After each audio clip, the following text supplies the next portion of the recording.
what is the difference between awareness and presence? Awareness is the foundation on which you can be present, but it's very foundational.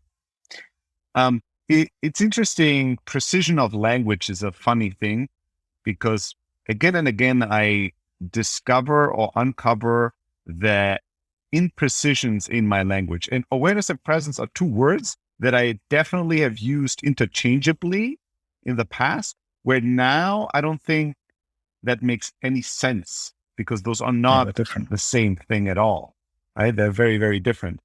Um, Well, to me, I feel like awareness, they're kind of cousins. They're not super. yeah, I mean, they're Yeah, related. yeah, They're related, they're related for sure, but they're not the yeah, same thing. yeah.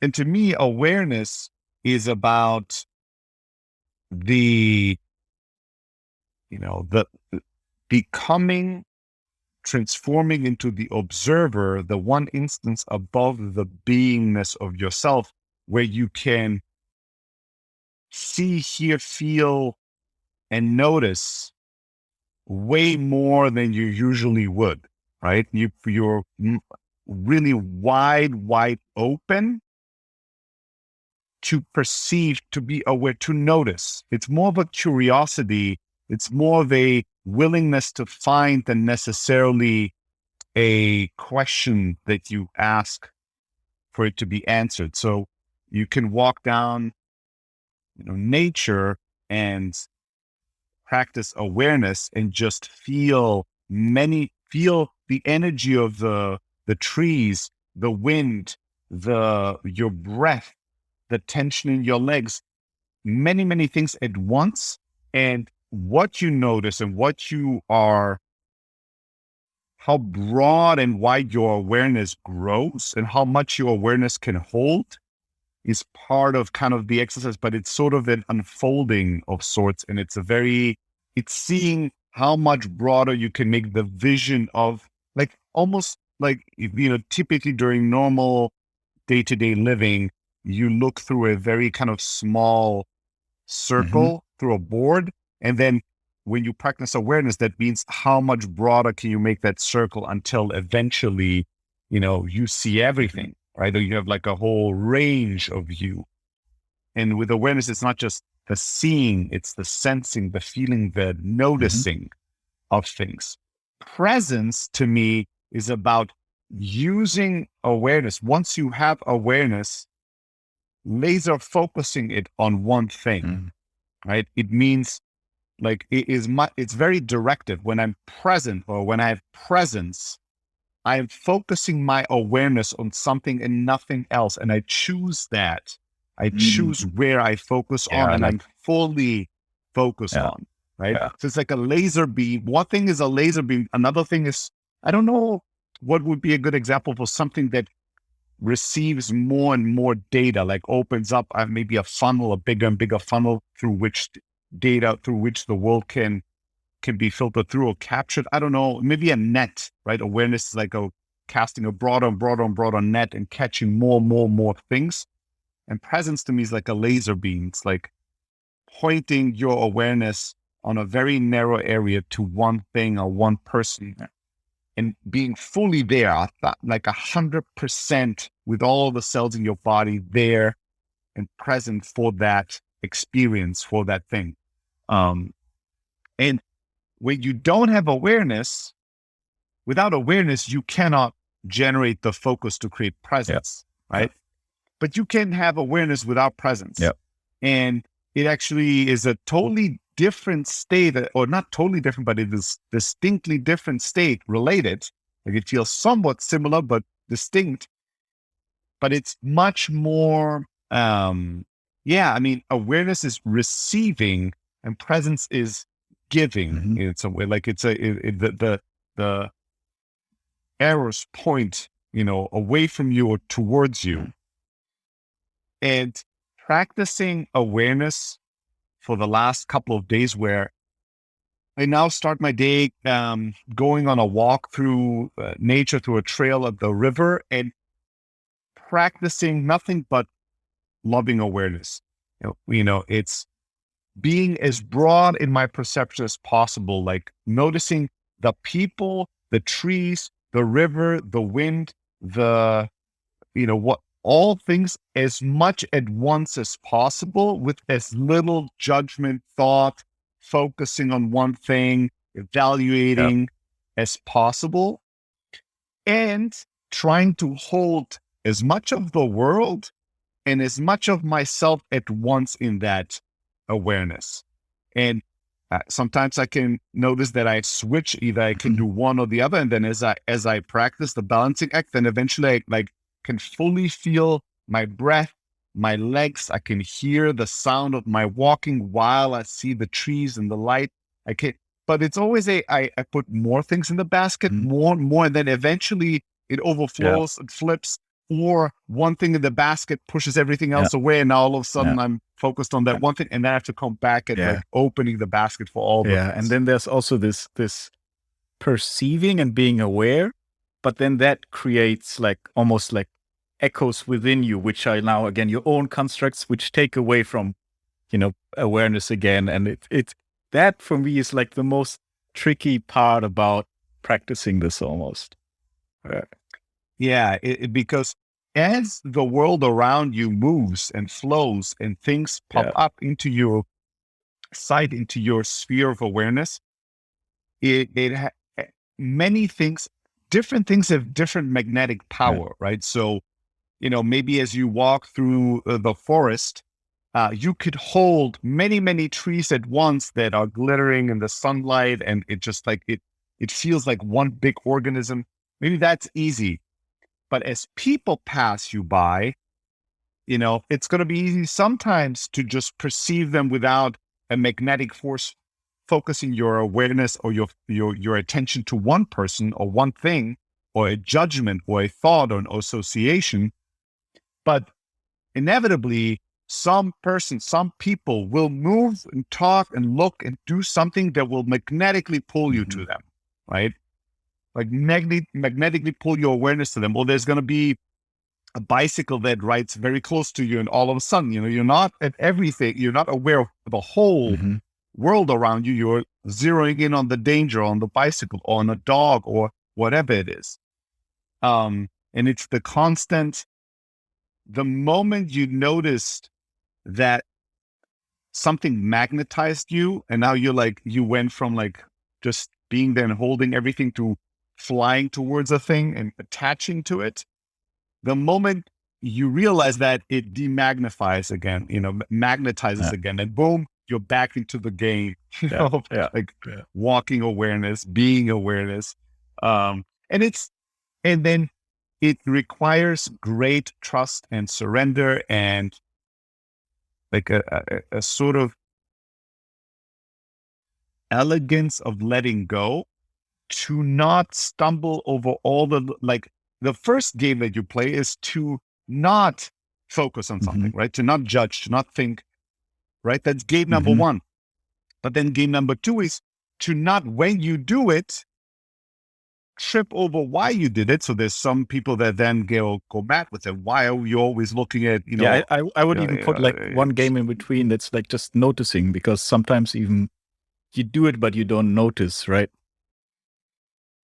It might take you a couple of seconds or a couple of minutes or whatever it is. Sometimes it just runs away with you until you catch it, in a half hypnotic state.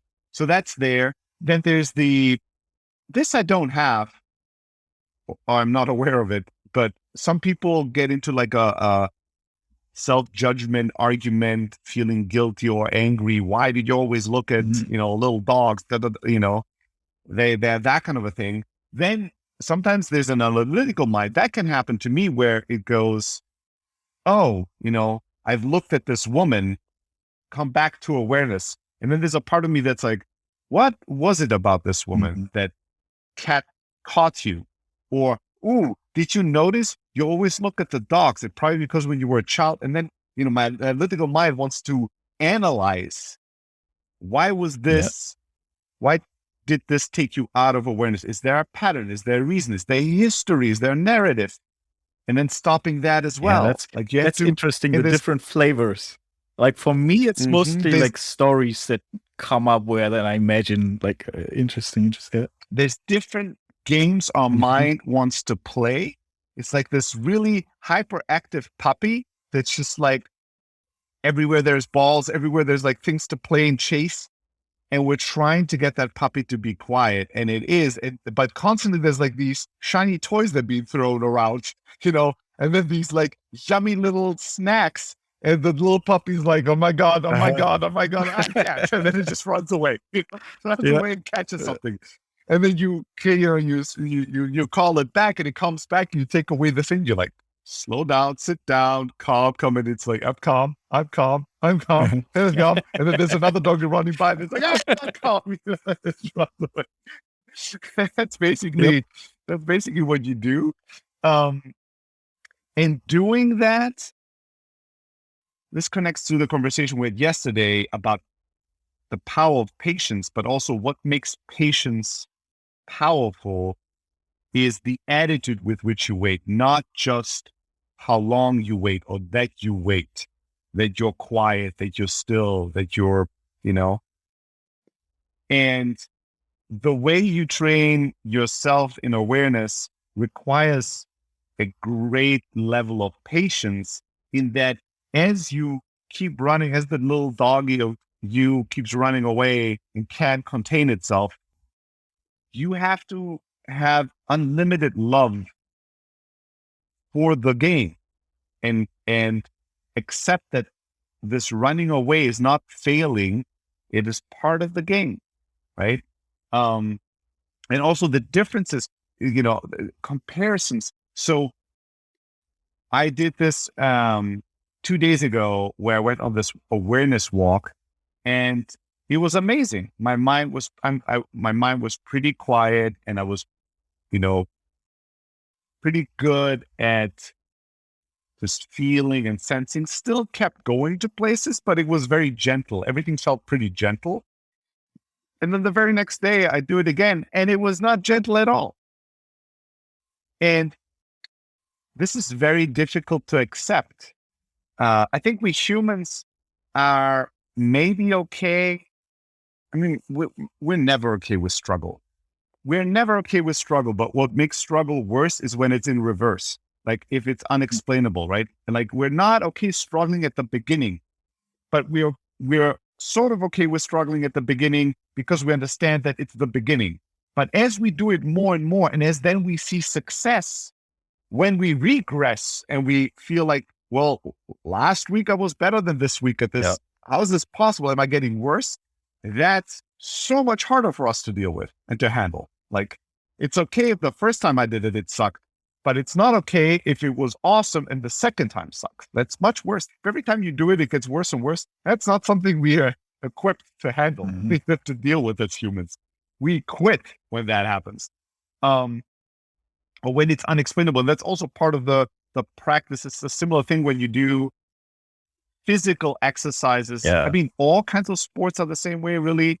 But some may be more obvious than others or more loudly, but noticing that every day your body is different. So even if yesterday you did really well and you've been doing this activity or this sport for very long, if today you're not performing as well, it's because today's version of you just isn't like at peak performance levels. And that is part of the journey. Yeah.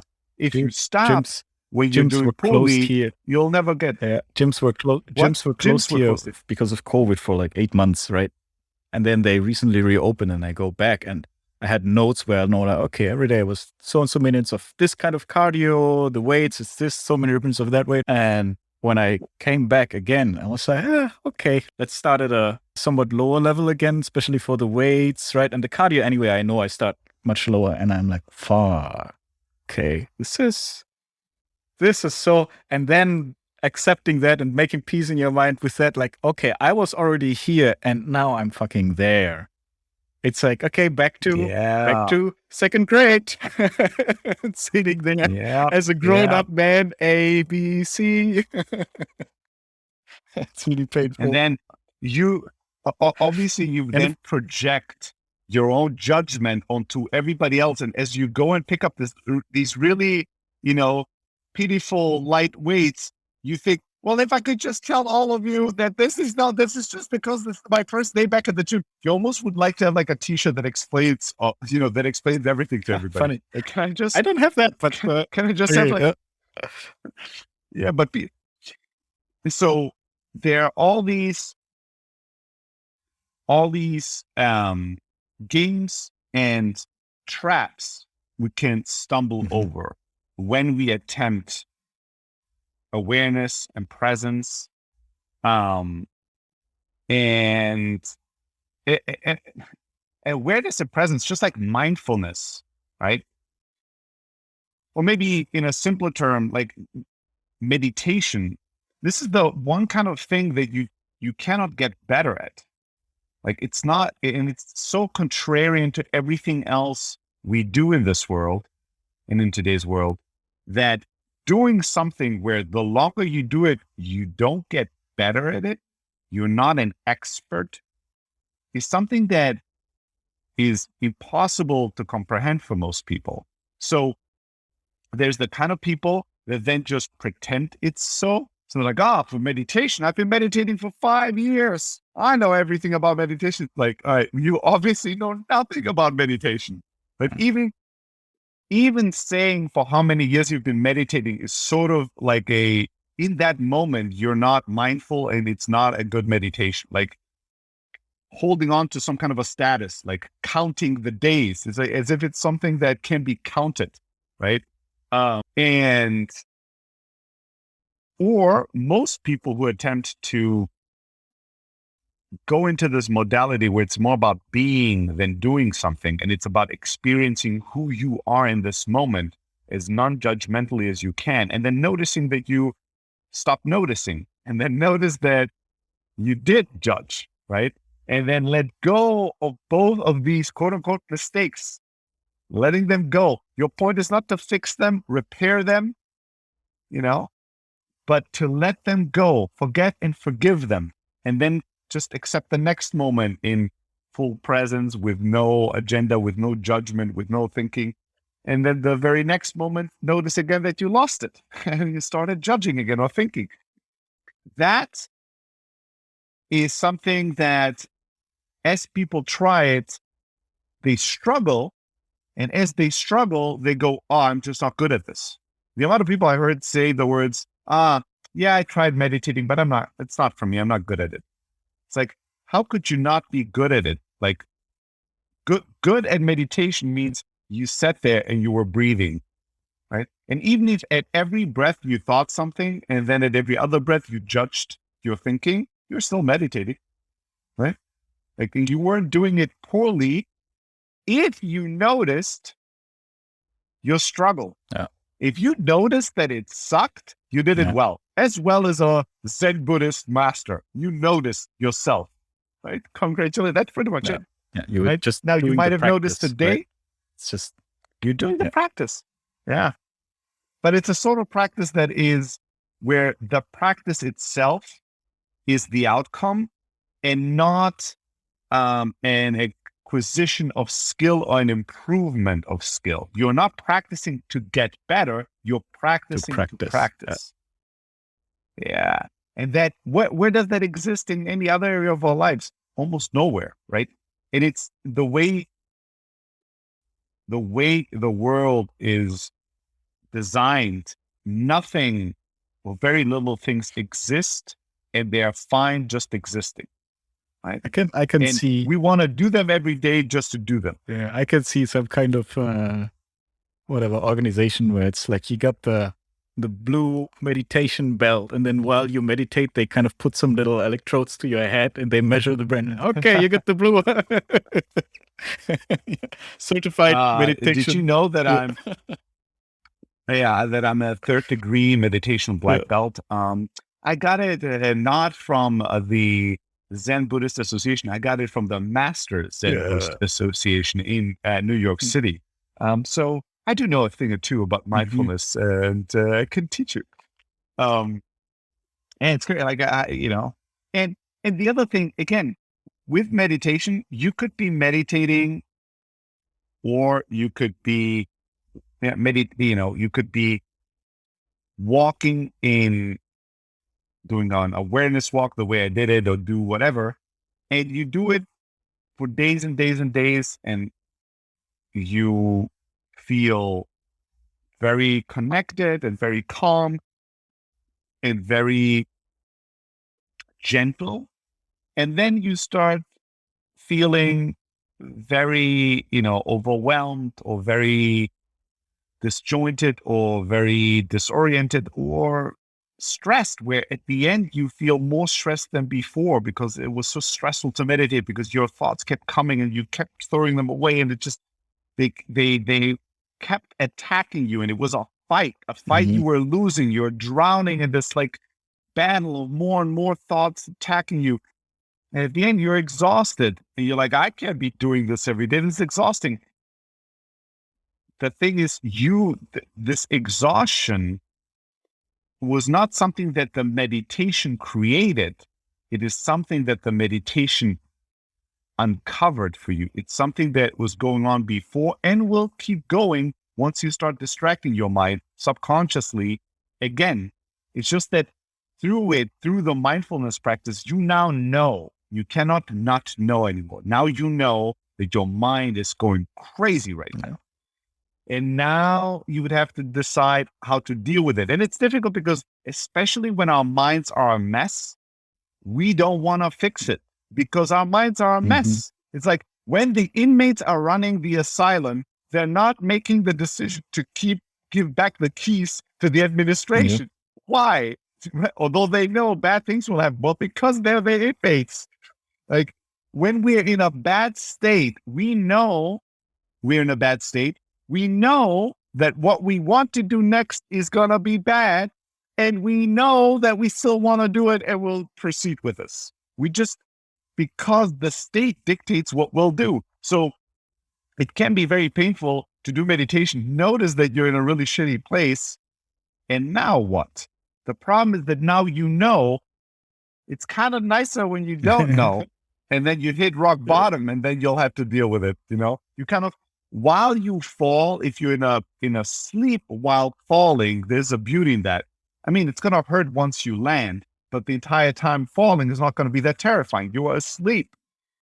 But meditation wakes you up, and it can be very terrifying as you're falling down, like, 130 stairs down the skyscraper. I think I told you that story where I was at that meditation retreat, right? And then it was like at the end of it, like you meet the monk and you have like a conversation with him. You can ask questions. And then I was like, well, I felt a little bit weird because, there's like a monk, orange robe, no hair, but like a nice Buddhist monk, right?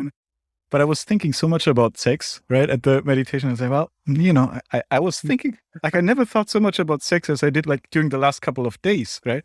And he's like, well, maybe you actually do, but you don't notice, right? And it's like, okay, yeah. Maybe it's not the meditation that makes you think of sex because the meditation had no sexual content. Maybe it just made you hear and see all the sexual thoughts, that you have during a normal day. And, we all want to be enlightened, but nobody wants to, I think, deal with the consequence of enlightenment, right? Like now and it's like, now I kind of don't have the bliss of ignorance anymore. Yeah, there's a reason why we put I some don't things know. in I the just shadow, don't know. right? There's a reason why we are ignoring things, right? Because it's very, very inconvenient. To see can be very inconvenient unless you have a growing amount of patience, forgiveness, love, openness, curiosity. The more we develop these traits in us, curiosity, openness, patience, love, forgiveness, acceptance, the more we develop these traits, the better we can handle what we see, no matter how ugly the uglier the thing, the uglier the secrets, the bigger the bad surprises, the more capacity it will take from us to hold that new truth, that new insight, and have love for it, openness for it, patience, forgiveness for it, to handle it. And the bigger it is, the more of these traits it requires. And when we're not very strong on these things, and most of us are pretty weak on most of these areas, then when we find out something new and terrifying about ourselves, we're just like, I don't know, this is burning, we're flipping it over from one hand to the other, it's burning, and then we let it drop. Mhm. And we think, I wish I'd never known. This didn't help. I didn't change anything. The reason we didn't change anything, it didn't help, was not that knowing is not helpful, is that knowing can only be helpful if we have the required amount of, self-love, patience, forgiveness, to understand why it is the way. Why am I this way? What does it mean? It's not that big of a deal. And here's what I'll do next, or here's what I'll try next, right? Having kind of a very gentle, very relaxed, lighthearted attitude to the most horrific new facts you find out about you through your newfound awareness of that area. Like all of a sudden there's a light that shines on something and oh, in my closet, there is this skeleton. I didn't know this existed there. Now I know. What do I do? But yeah, those thoughts that people often think, oh, I try to meditate, but when I sit down to meditate, my thoughts go crazy. And it's exactly that. It's like, well, probably the probable truth here is that your thoughts always go crazy. And when you sit down to meditate, it's the only time you have ever noticed in your life, right? Noticing things, like really noticing yourself, really experiencing yourself, being self-aware, is, a really powerful thing, but it is tricky business. And when you go quiet, that's the same thing. I think Naval tweeted this once where it's like, if you want to know the quality of your life, sit alone in silence for 30 minutes and see how you feel. You want to know if you live a good life?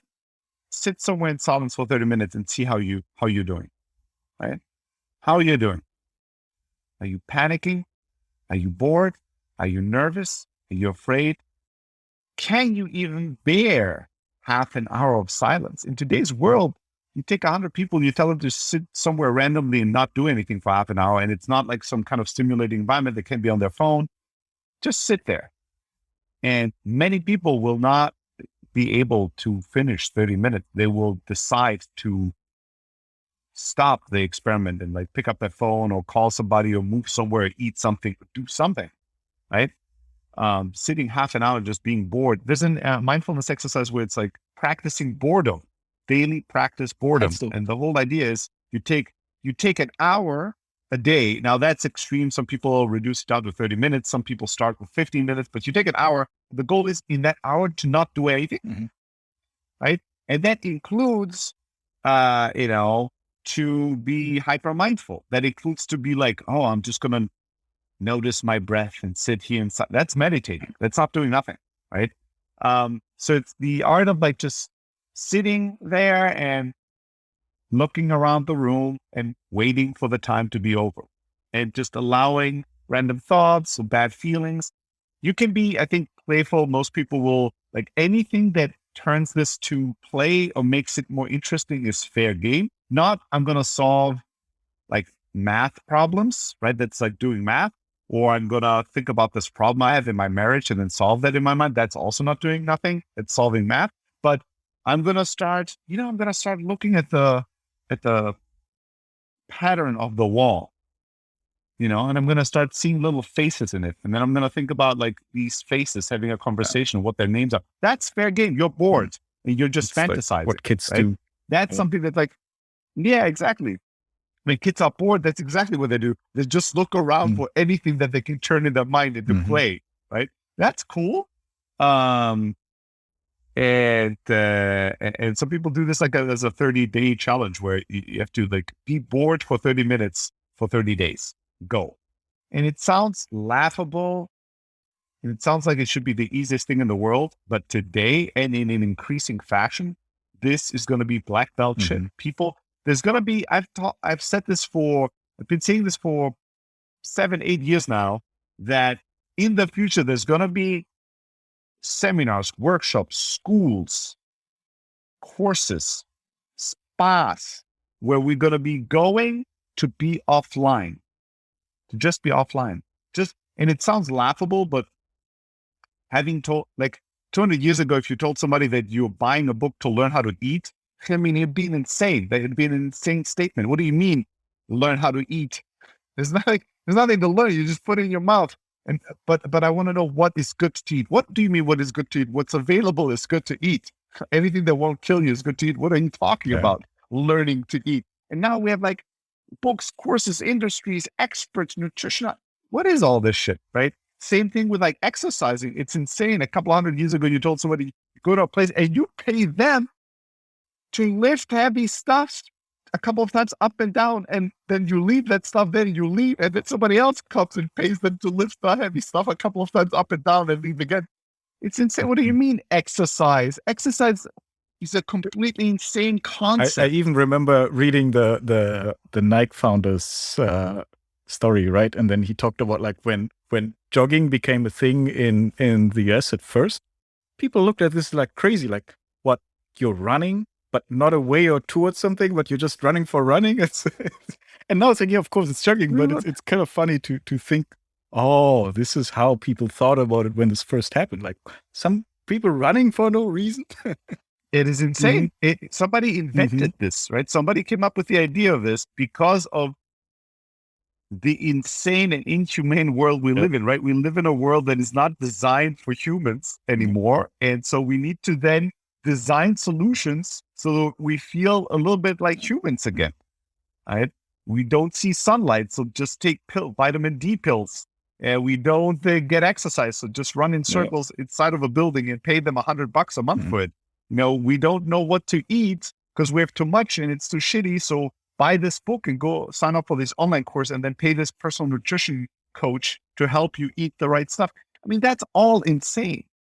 And one day, increasingly, people will have to learn what it feels like to be offline. Like people are going to we're going to eventually get some kind of sunglasses or, contact lenses or something. And then game over. Then I don't need a fucking phone. A phone is a dumb device. Then the internet is overlaid over all reality, always accessible. And then that's it. And then going offline will be like a weird feeling. People will have to learn it. Well, I'm offline, but I don't know how to do this. Well, we have an offline coach for you that he's going to teach you how to like walk around and just look at the world. But just the real world, it's so boring and empty. I'm understimulated. Yes, we're going to teach you how to walk and look at one building at a time. What? I can't. Can we start with 10 minutes? Of course, we have a 10-minute package. We have a 12-minute package. People are going to have to learn what it feels like to be offline. Like, just like we're saying now, oh, I'm going, like they used to say it, I'm going online, mom. Hey, friends. Oh, I can't speak now. I'm planning to go on the interwebs, for an hour. Like that was a thing. Now it would be funny to tell somebody that you're going online because it's sort of assumed that, you're always kind of in close proximity to a device that's online. But there's going to be a time where it's going to be the reverse. You're going to have to tell people, hey, I'm going offline for an hour. People are like, wow, you're going offline? Why are you doing that? Where? People are going to be asking, where? When do you go offline? Oh, there's 3 places. There's one place that's really great that I like. It's on 4th and 16th Street. Oh, I've never been to that place. I go offline to this other place, because no human and no apartment and no fucking car and nothing will be offline. Your chair, your socks, your fucking underwear, everything will be online. So you'll have to go to a place, pay people, and wear special gear to be offline for a couple of hours because people are going to be losing their fucking minds and smashing their heads against walls and jumping off buildings. And to prevent as many people as possible, doctors will be prescribing. Well, I think that about 2 hours a week offline is what would be best in this situation. Plus these pills that they'll give you so you can handle always be online better because that's what we're doing, right? We're giving people prescriptions so they can handle their terrible, inhumane lives a little bit better. They can endure it a bit better. That's going to be the same thing. It's going to be like, the more holistic approach is for you to be offline for a couple of hours a day. But if you can't do it, here's some drugs you can take. And then because nobody is offline anymore, everything is just like whatever the most efficient mono-colored material. And there's like a little grid overlaid on everything. So right, so that the projection spaces are perfectly and with minimum processing power. So when you go offline, everything is just like little gray grids. Yeah, it's all imagine an entire world that's green screen. Mm-hmm. That's it. That's the world. Every building, every park, every street, everything is just green screen. There's no color anymore. There's no nothing because it's irrelevant because we're making it also amazing, much more amazing than if it was real through the overlay of the web on top of it, or the virtual reality, whatever the fuck. And so going offline will be terrifying because what are you doing now? You're walking through like a green screen city. There's nothing to look at. You would also know how to like cross the street because you don't know if there's lights or not, like what's going on. Like there's going to be all these like unique dangers of being offline. Yeah. And then you see a tree and you're like, they don't shine as nice as they do online. Yeah. What is the big deal? I mean, what the fuck is the big deal? I don't get it. Who's the guy? Anyways, doesn't matter if I do attribution or not. There's a guy on Twitter that I follow that I like, and he was tweeting about the metaverse. There's like, fucking Facebook rebranding as metaverse, and then what is it, and Web3 and all that, virtual reality and all that shit. And he had a really cool thread, a really smart thread where he said, I think people are missing the point of the metaverse. The metaverse is not really the moment where we're all just like in a virtual world, maybe. But what I propose is that it's the moment in time where people's online life becomes significantly more important than our offline life. And we're constantly trending more and more towards it, right?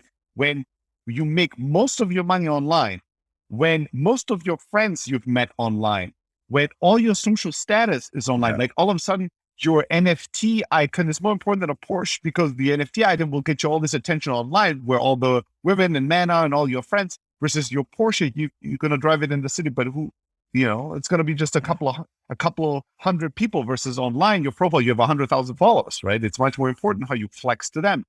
And once more and more of our lives and identities are online, which is the direction it's taking, eventually our online life, our online identity, our online icons will be more important than our offline life because our offline life carries less value. I thought that's kind of it's a very astute and interesting kind of perspective. I've never thought about it, but there is a tipping point where who you are online and your life online is the priority for you, and the offline life is not. And there are kids out there. There are people where you have the extreme example where their entire life is online. They just sit and are gaming all day long, and then they're chatting all day long, and they spend maybe an hour, a day in the real world when they have to, but they spend the majority. It's annoying. You kind of have to. Once they find the way to not have to deal with the offline life, then they won't, right? And so they can just game all day and watch some movies and, inconveniently, they still have to eat in this world. But if they could like turn it off, if it was an option, they could just be like, can I just not have to eat? They would just totally click that. And you have things like, what was it called? For a while, it was all the rage in Silicon Valley in the Bay Area. Where was this? Yeah, Soylent, right? You have Soylent was a first attempt. Somebody's going to do this, where it's going to be some sort of like a pill or some sort of like a tiny little thing you put in your fucking mouth, and that's it. All your desires, drinks, eat, food, you don't have any of it. And conveniently, you only poop every fucking month for like 10 seconds, and that's it. The whole problem, quote unquote, of eating is solved now. Well, the pleasure of it too, but who cares, right? And the humanity of it. And then, because we're not robots, right? We're not like somebody once said, we're not thinking machines that feel, we're feeling beings that think, right? And that's, it's not in accord with the world we are building. We're building a world that is for thinking machines and for thinking beings, but not for feeling beings. And so as the world becomes less and less humane, we will have to counteract it, one, with more and more things that suppress how broken we feel, how out of place we feel, how out of touch, without purpose, without meaning, how deeply empty we feel. We're going to have to suppress more and more and more. And then there's going to be these kind of like funny places for the most enlightened of the depressed. We're going to have, an offline center that you can visit. If you're among the privileged and rich and the very conscious, if you're at the top, this sounds funny, but only the most conscious of humans will have the desire to go and be offline once a month for an hour or something, or for 2 hours. And they're going to think of themselves as the most evolved of all humans, the ones that still connect to their humanity, the ones that still kind of know how to feel grass and look up in the sky. And they're going to feel like that's something that gives them status and makes them more important, because the normal people don't do that anymore. They haven't been offline since birth ever, not for a second. From today's perspective, we would think about these people and be like, well, you're not that evolved, right? Like if you do like an hour or two a month of offline, you'll do some special thing. No, it's the same way today, right? Like today, you go and meditate for half an hour, every other day. You go to yoga once a week, and you think you're almost close to Buddha status. Like in your world, you're like a super enlightened. Nature's so important to me, and I really connect with the creative force of the universe. Like, motherfucker, no. You just meditate for 15 minutes in the morning and go to yoga once a week. Like, just chill. You're not that enlightened of a human. But that's the direction, at least, that we're taking. I don't think that's a secret. Matrix. And it's when did Matrix come out? Yeah. Right. It's like it's been a minute, but it's definitely being predictive. You know what's funny about Matrix is that it's a sort of movie.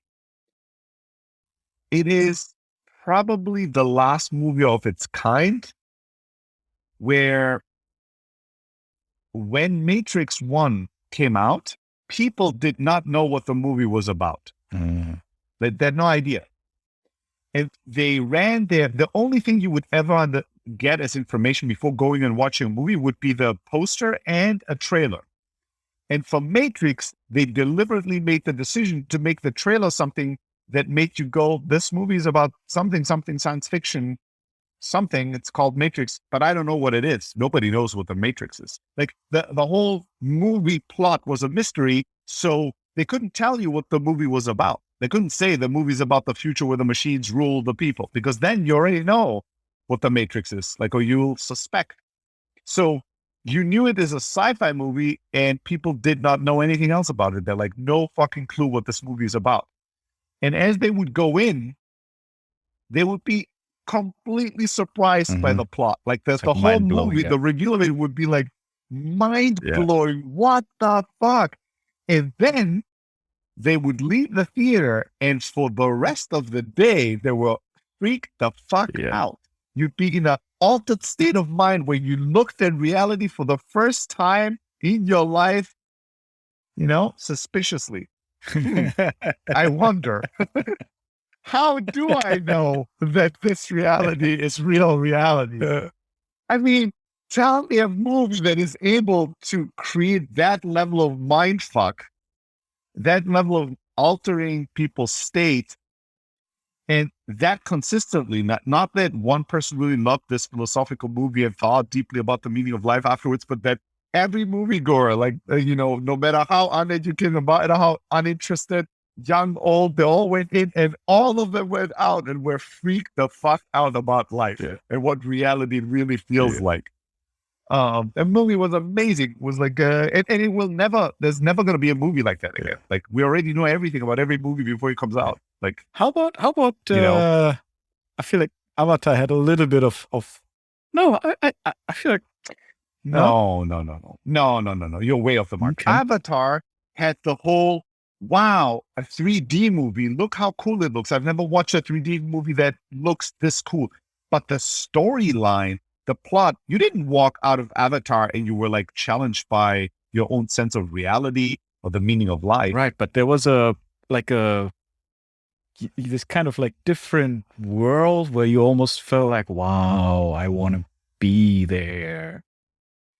Well, there have been many movies where something really beautiful, transformative happens, but not in a way where you don't fully grasp if your reality in this moment is actually true. Like that's sort of like challenging your life and your sense for reality. I don't think there's ever been a movie like that before. I'm pretty sure there's never been a movie like that before. It's pretty fucking amazing. That's a dope thing for anything for anyone in any art form to accomplish that at a massive scale is just incredible. But that's where we're going, right? I mean, who knows? Minus the enslavement will probably be voluntary and people will like it, right? That's really what it is. It's not going to be a whole fucking war and and there's a resistance. No, bitch. Everybody's going to be like, wait, I can plug this into my head and then I'll have the best Netflix movies and shows, and there's never going to be a boring show. It's more Brave New World rather than 1984. Yeah. We're definitely down the path of Brave New World. Like we are just all going to be happy campers going with the program, and anyone that doesn't is going to seem insane. Like, why would you want to not eat good food and live in a comfortable apartment and sleep nicely? Like, why would you? Are you insane? Like, you only dumb people. This is the best thing ever. We have everything we want: unlimited entertainment, unlimited fun, food, shelter. Just like, why would you live in real reality when you could live here? Like, here's just like a million times better. And if you think about it, the road to a future like that, where we lose a big portion of our humanity, and maybe we really lose everything that could fill us with meaning, but we replace it with this over-sterile, over-stimulated, over-medicated, it doesn't matter if it's medication or distraction or whatever, like just like pushing away the pain, changing the biochemistry to not like freak out and lose your mind. The road to that world can only be paved with less and less awareness, with less and less mindfulness, less and less presence, right?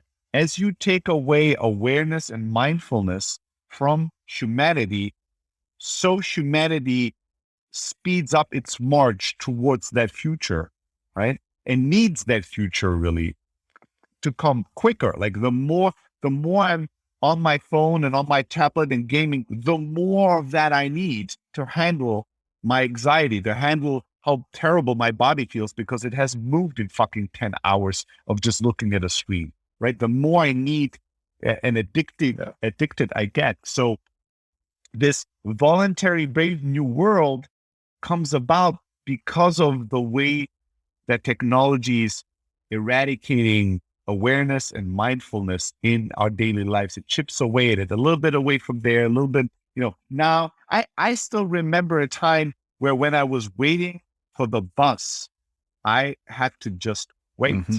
There was nothing to do. Mm-hmm. And sometimes the bus didn't show up. Mm-hmm. And then there was really nothing to do. Like for half an hour sometimes. Mm-hmm. I just stood there and fucking waited, looked at the sky, at the birds. I didn't enjoy it, but I was just waiting. Yep. Just waiting does not exist anymore for children today. They don't know the concept of this. Like I cannot, like, I'm just going to stand here and not do anything for 5 minutes while we, wait.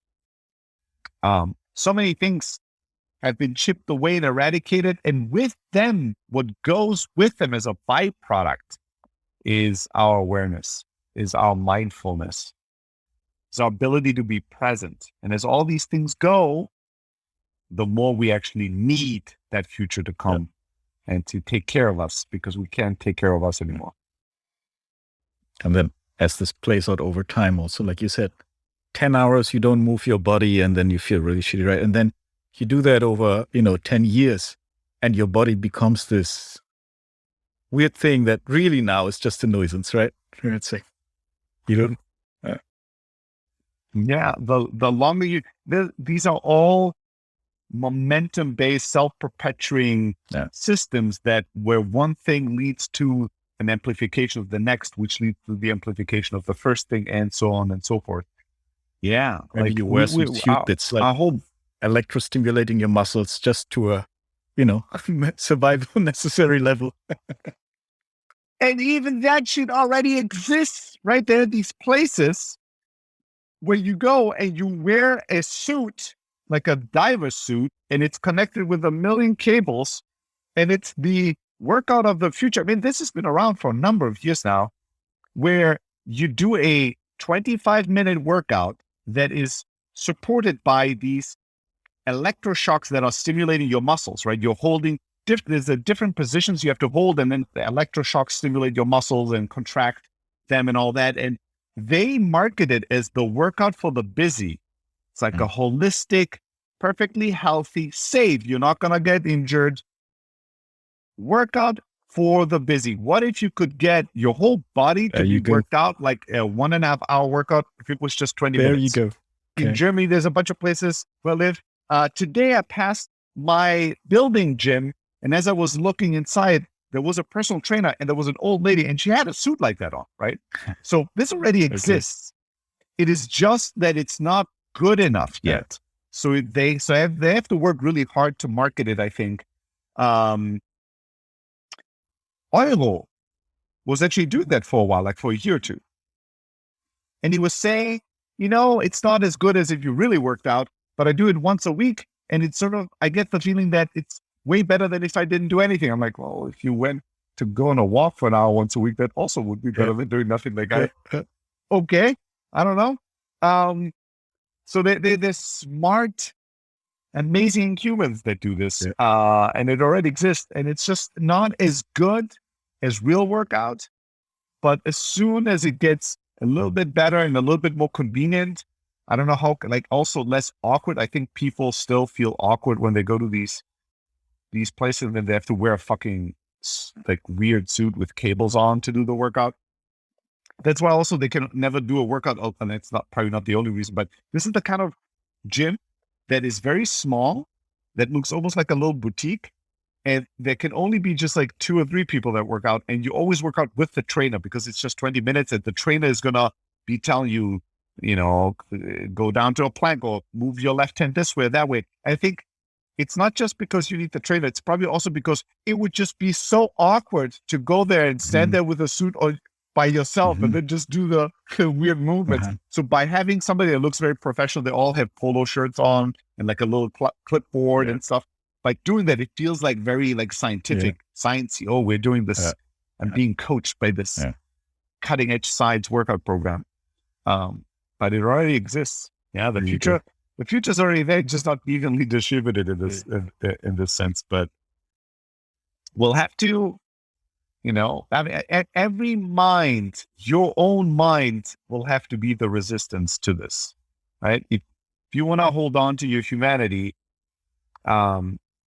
you'll have to develop and nurture your awareness and your mindfulness. And it's a difficult battle because you are fighting hundreds and hundreds and hundreds of thousands of the best engineers and business people on earth. And you're fighting the largest corporations on earth that are all conspiring, truly conspiring to make you spend less and less of your awareness on the fucking trees and the road and more of your time, energy, and awareness on their device, on their application, on their technology. And so you're fighting against this massive army. This is the way I was explaining it to my children when I was telling them why they can't have a phone. And I was like, you have to realize that behind this phone, there's an army of 1 million people, and all they do is they work every day. And what they want to do is they want to get you addicted to it. And none of us is smart enough and strong enough to fight against that many smart people and win. You can only lose. So anytime you use this device, you lose. You just have to choose how much losing can you handle. And when you're an adult, it's easier. Most adults still fail at this, but we try to lose an amount we can afford. But when you are a child, you will lose too much, and we have to protect you from that, right? So that's what we do. And you know what? The people that invented these fucking devices that got rich, they don't allow their children to play with them, you know? So there must be a lesson in here, right? You are in the same privileged position as the children of the people who invented the device. Would be another interesting idea to explore, like in that future where everything is, virtual. How about the billionaires, right? Will they? What do they do? Because if you think about it, like if you had that experience where the virtual is actually as real as the real, but then you can have whatever you want, right? Even if you can have everything, sometimes that's just as compelling to them to experience that, right? Yeah, but somebody will always have to, we're not talking the moment where the machines take over, right? Because who the fuck knows? Then humans don't matter anymore. Billionaires probably don't exist anymore because we're all just like ants. And so maybe we're all like happy in our virtual world, but we're totally irrelevant to what's really going on in the world. But as long as humans, let's say, rule the world, right? Like dictate what's going on, the people with more focus, more awareness will be able to make the other people do what they want them to do. And hence they will accrue all the power and all the money. And so I think that awareness and presence and the ability to concentrate, these things will become, in shorter and shorter supply. So I assume that for the time that humans reign, they will become the mark of the people that rule the world. It's like, oh, did you know this billionaire can actually focus on a single task for 3 hours? Like just writing a memo, nothing else, 3 hours. That will seem like inhumane to us. It's like, oh, of course he's a quadrillionaire, right? He can do these things with hyper focus. He can think 5 years ahead. What? That's crazy. Nobody could think that far ahead, right? Most people, like the average attention span is 2 seconds, and the actual time that a human can imagine its own future is like 3.5 days. Like, what do you mean 5 years? I think that will be very, very valuable until it becomes irrelevant because all humans all of a sudden are just in the same class, which is, they are ants. Like it doesn't matter it doesn't matter if one ant is smarter than the other or bigger or smaller. They're all just fucking ants. Right? They're in a subcategory on this planet. They don't decide what's happening. But for now, for today, all we really can do is decide how important is our awareness, how important is our humanity. Like the way to save as much of humanity as possible, the starting point for sure is to save yourself, right? And the first way to save yourself is to ask yourself, what do I do today to carve out space to unfold awareness, to connect with my mind, with my being, with my body, to really feel, to really think, to really breathe, and to be in control of my life. So I decide when I pick up a technology like a phone or like a laptop or a tablet or something else, that I had a purpose and a mission with it. And then I used it to accomplish these things. And it didn't end up using me to accomplish its own agendas